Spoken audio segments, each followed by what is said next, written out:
Hello and welcome to CATSweek. I'm Annalise Poorman.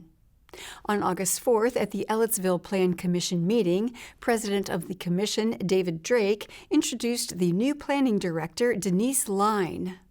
Okay, before we do roll call, I want to acknowledge and welcome our new Planning Director, Denise Line, who was just appointed as the Planning Director. This will be her first meeting as the Planning Director. Oh, thank you so much. You're welcome. Congratulations again. Thanks, I appreciate it. Yeah, congratulations. Thanks. So And- have patience with me. And now get to work. It's time for roll call. Line presented a plat approval request for 9 additional lots at Prominence Place. You've approved phase 1 of this before, which was 63 single lots in September of 21. This, in the first phase that you approved, was a road to be installed West Vica Drive, and that will go into those 9 lots that will also be parallel to Loudon Road, but they won't be accessed off of Loudon Road. The lots will meet all size and dimensional requirements as specified in town code. New infrastructure will be constructed pursuant to town requirements. The Tech Review Committee met on July 20th. Just very few comments just from the fire department about a few things he had to do. There, everything's been satisfied. Petitioner will have to get a letter of credit to cover any outstanding items prior to the recording of the plat. I guess that's about it for me. All notices have been sent. Staff recommends approval. Commissioner Sandra Hash asked if a water issue in the neighborhood had been addressed. And then my only other question was from your first section that butted up against Prominence Point. I have a friend that lives close by and there was water issues. So have those been resolved in the backyards of the existing homes? The petitioner responded that the water was removed. Value Built Construction Project Manager Ernest Z. explained that they are requesting approval to add on 9 lots to create homes in a reasonable price range for Ellettsville residents. I'm Ernest with Value Built. We've been a builder in Ellettsville for several years now, and our first major project in Ellettsville was Prominence Place, and it's moved along nicely. I know that town and I have worked well together in the past, and we've always had a good rapport, but this is really just a small extension of what we've already done. Probably the same product. We've been trying to target homes anywhere from 225 to 400 in that range to give people options. We did have one close recently at 227. So we're trying to create more realistic price point housing for people that live in Ellettsville, as opposed to some of our competitors shooting in the $500,000 and $700,000 range. Hash asked how many houses have been completed so far. Z said 15 to 20 have been finished, with 15 to 20 more under construction. We think there's a real need for, and we're looking at other projects in Ellettsville specifically to create, like my goal is not that dissimilar to Cook's goal, with their Texas Pike project, and we're actually looking at bidding that right now, but creating housing that's really realistic for, people that, have regular jobs, but, that's something we're working on right now. Land is very expensive in Ellettsville now. The commission voted unanimously to approve the preliminary plat approval for 9 single-family lots in Prominence Place. The next Ellettsville Plan Commission meeting will be held on September 1st.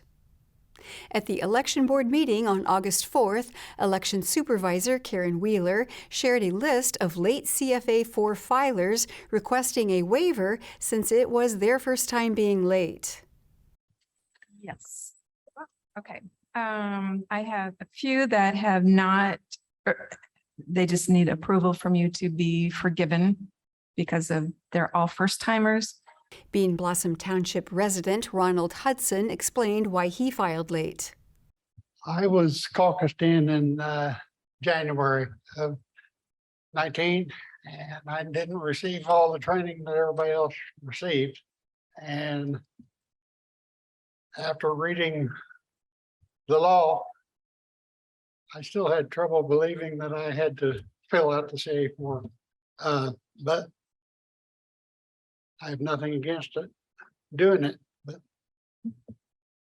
at the time I filled it out, it was 2 days late. So The board unanimously waived his late CFA 4 filing.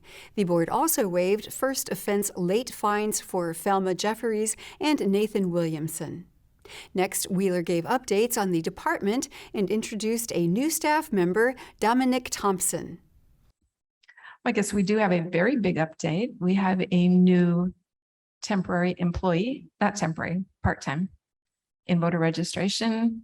Dominic Thompson has joined us this week, and things are going well. We finally got him all connected to the state, which is not a small thing. And that's a good thing because there is so much security with the statewide voter registration program that it's taken us really 3 days to get through to get all the T's crossed and I's dotted to make sure that everything is good. So anyway, I'm very happy to have a new employee, and it's in good timing for the fall election. The next election board meeting will be held on September 1st. And we'll have more CATSweek after this message.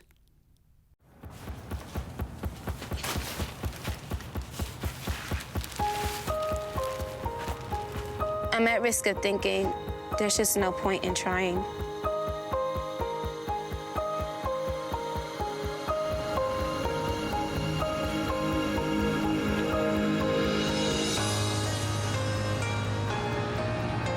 I'm at risk of looking in the mirror and hating what I see.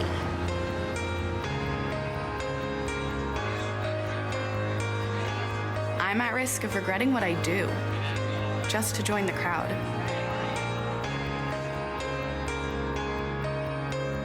I'm at risk of being told not to tell.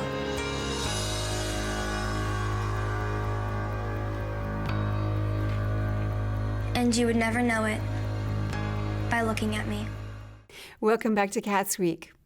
During public comment at the Bloomington City Council meeting on August 3rd, AFSCME workers asked the council to ensure proper compensation for all city employees.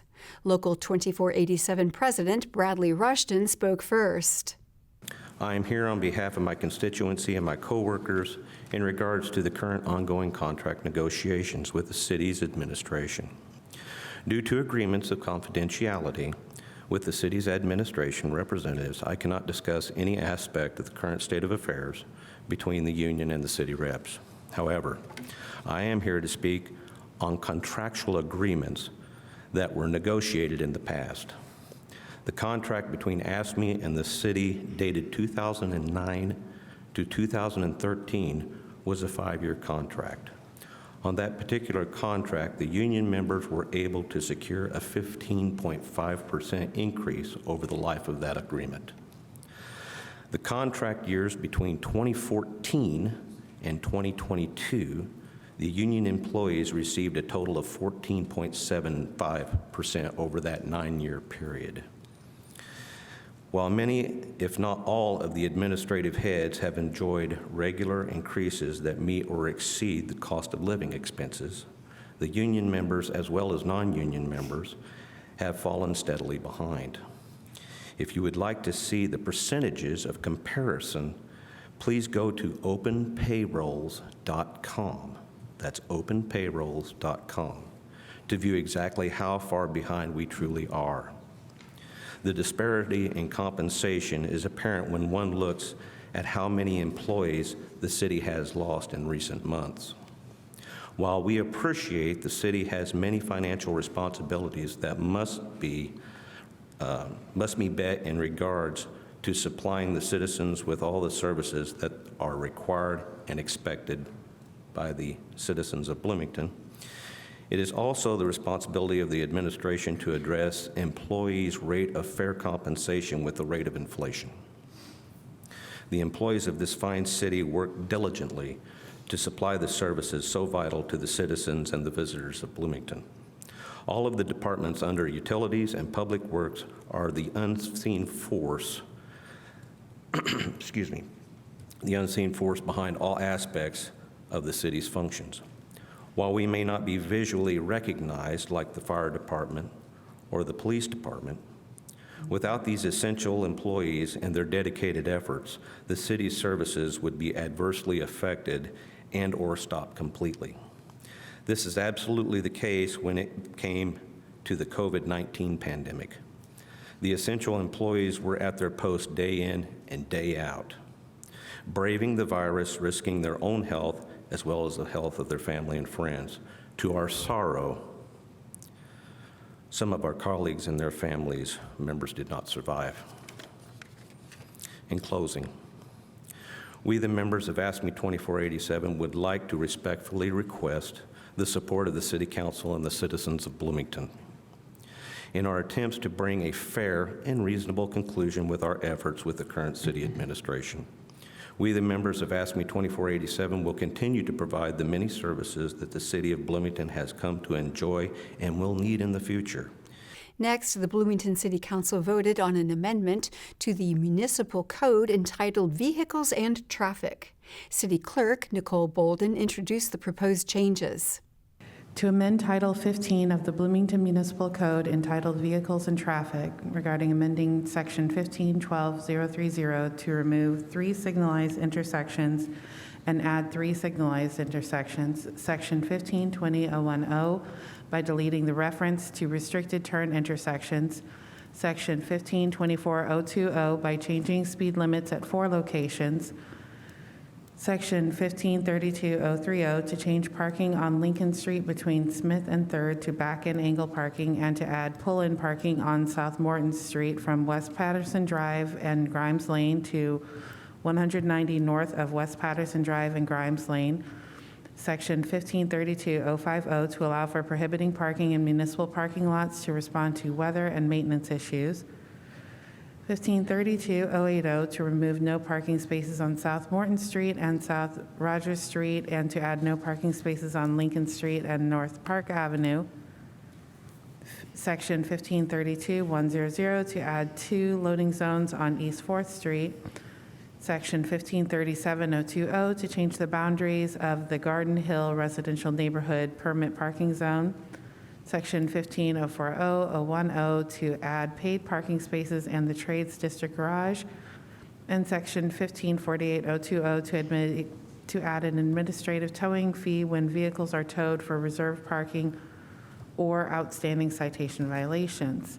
Assistant Director of Planning and Transportation, Beth Rosenbarger, explained the changes individually. First, she described some of the changes that would be made to the intersections. As I think we can tell from the clerk's reading, this ordinance covers a lot of ground, literally and figuratively. So, Title 15 is the section of code that regulates vehicles and traffic. So we have a lot of amendments that happen over time or changes that happen over time. We work to collect those and then bring them as a package together. So that's why I'm here today. So I'm just going to go through each section that we have in there and briefly describe what it is. So with the signalized intersections that are listed in there, this first signalized intersection is Bloomfield Road and Basswood Drive. We are proposing to remove the signal from code. The signal will physically remain. It will belong to NDOT, so we don't need it in our city code because we're not regulating the signal at that point. The second signal listed in there, I did these in an odd order, is located at the intersection currently of Leonard Springs and Tapp Road. We would be physically removing this signal and removing it from code also. This signal was installed to be a temporary signal during I-69 construction. We can answer questions about that if you have any. Next, Rosenbarger shared information about back-in parking and city parking lots. Section 3 changes the speed limit along several sections of how our streets change names, Rogers/Madison Street and Henderson/Indiana Avenue. And this would change the speed limit from 30 miles per hour to 25 miles per hour. Section 4, this is a table in code that specifies where on-street parking is angled and where that is allowed, and then it specifies the angle. So we would be changing this section of Lincoln Street that goes from Smith to 3rd. It is currently listed as pull-in angle. We would be switching that to back-in angle. And then there was some recently added pull-in angle parking on Morton Street at Grimes, and we want to codify that as well. Section 5, the exact verbiage is in there, but this allows the city to prohibit parking in city parking lots in anticipation of snow emergencies or other lot maintenance and repair. She also said that pay-by-phone parking would be added to East 13th Street, South Rogers Street, and North Walnut Grove Street, and an administrative towing fee would be added to the code. The board unanimously approved the amendment. On August 3rd, at the Monroe County Commissioners meeting, various members of the community asked the commissioners to prioritize the convention center expansion during public comment. Chamber of Commerce President Eric Spoonmore said that the chamber would like to see meaningful progress on the project. The chamber has been a strong proponent of the expanded convention center project, which is supposed to be funded by the Monroe County Food and Beverage Tax, which passed 5 years ago. Since 2018, the food and beverage tax has collected over $14 million, but sadly, there's been no progress on the expansion. Understandably, the COVID pandemic disrupted the planning and construction process, but I'm confident that the community is now ready to focus on our future and identify a path forward for meaningful progress on the expansion plans. As you know, the county commissioners play a critical role in the convention center expansion process because you own the convention center assets. The city has an equally critical role to play because it holds the food and beverage tax revenue that's been earmarked for the expansion of the convention center. And over the past several months, I've been having a lot of conversations about the convention center expansion with our businesses and city and county officials, including you all. I can say undeniably that there's strong enthusiasm for jumpstarting this project as soon as possible.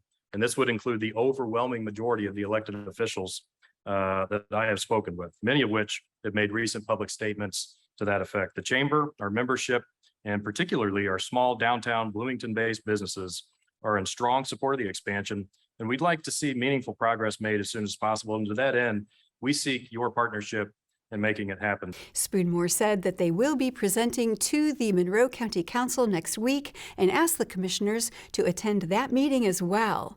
Deputy Mayor Don Griffin also commented that he is looking forward to making progress on the convention center expansion. Hello, folks.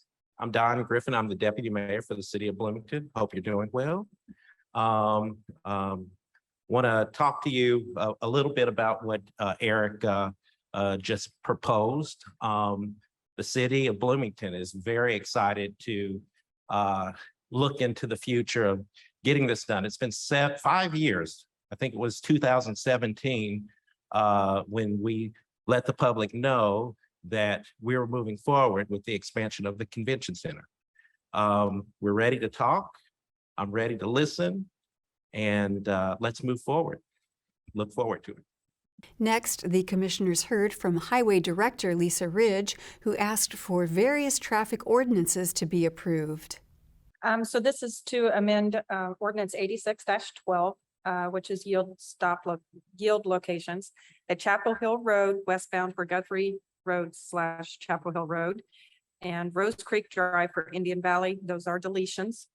And then we amend 86-12 to add the following yield locations: Victor Pike southbound for Fluck Mill Road / Victor Pike, and Indian Valley Drive for Rose Creek Drive. Then we are amending 86-06 at the following stop locations. These are additions: Guthrie Road for Chapel Road, Chapel Hill Road for Guthrie Road. It'll make it an all-way stop.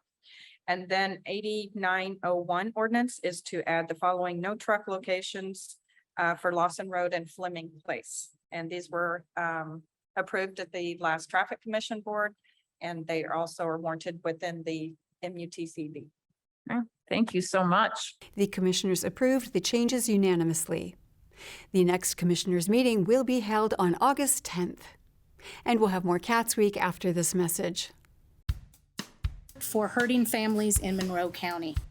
A contribution to children who are vulnerable and in need of an advocate.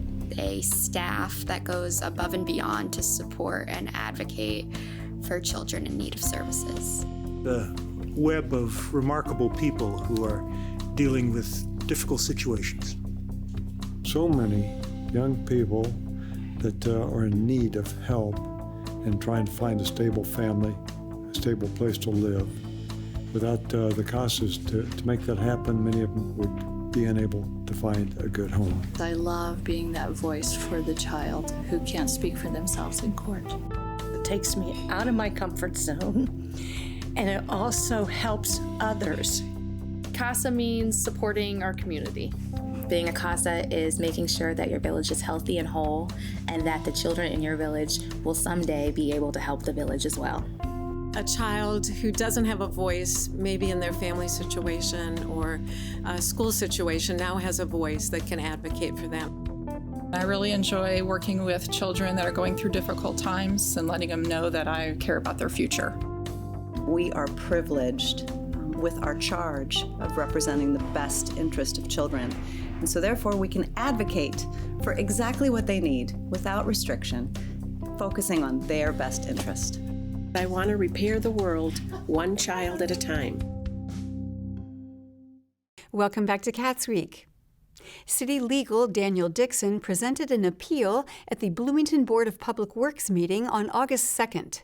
Dixon said the petitioner, Duncan Zero, was given a warning for excessive growth on their property. Zero explained that mowing emits significant CO2 and noise pollution. He said that he did weed his lawn after he received the warning. However, he would prefer to have his lawn designated as a meadow than be forced to mow it. My name is Duncan Searle, and I had a notice of violation a while back, and I've removed the, I don't know what kind of weeds they were, but it wasn't grass, but I have tall grass, and I think this thing about 8-inch tall, you might want to initiate a fine for if you mow something that's not at least 8 inches tall. I mean, because with this prohibition thing, people have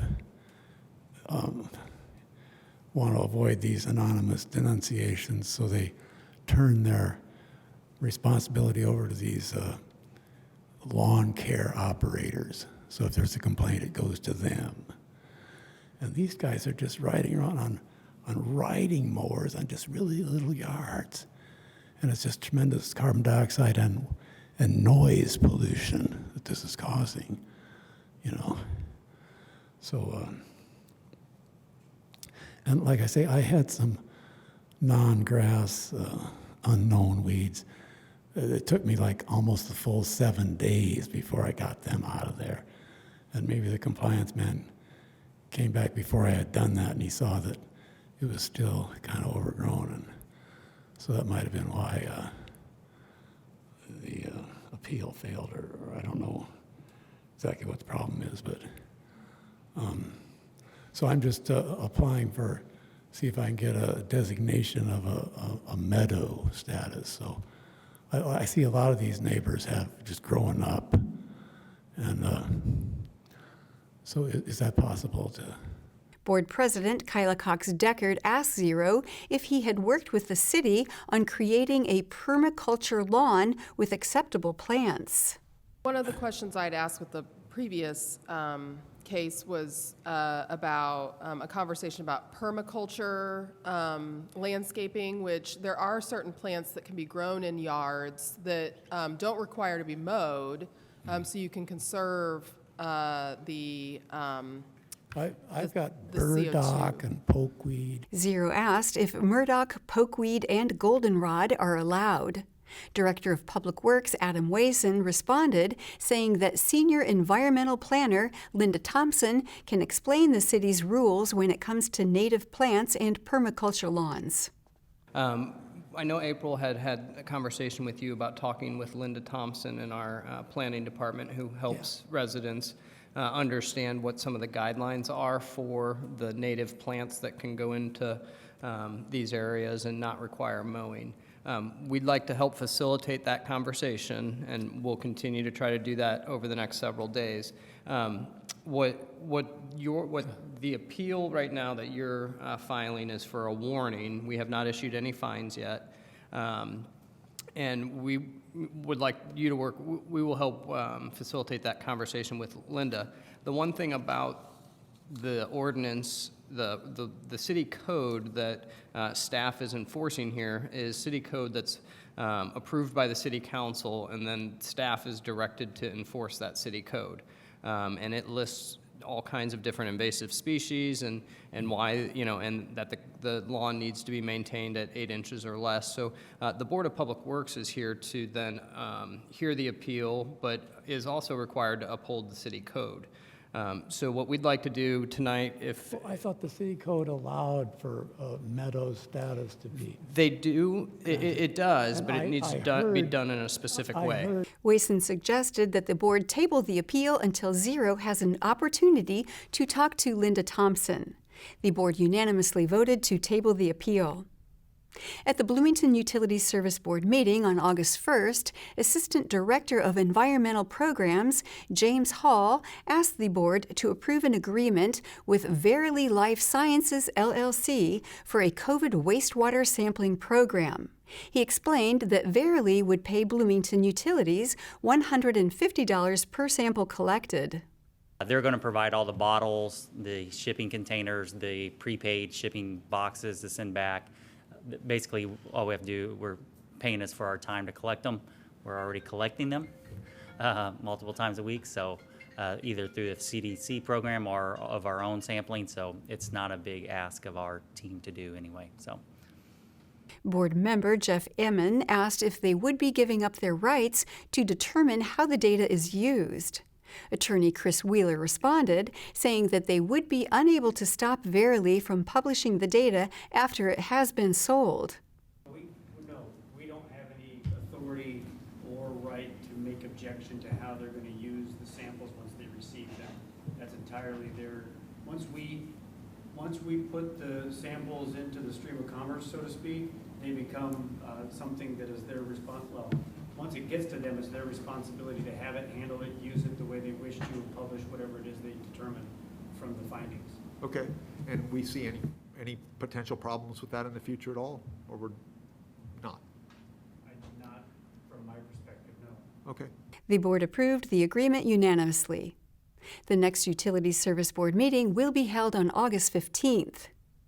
And that is all for CATSweek. Thank you for joining us. For CATS and WFHB, I'm Annalise Poorman.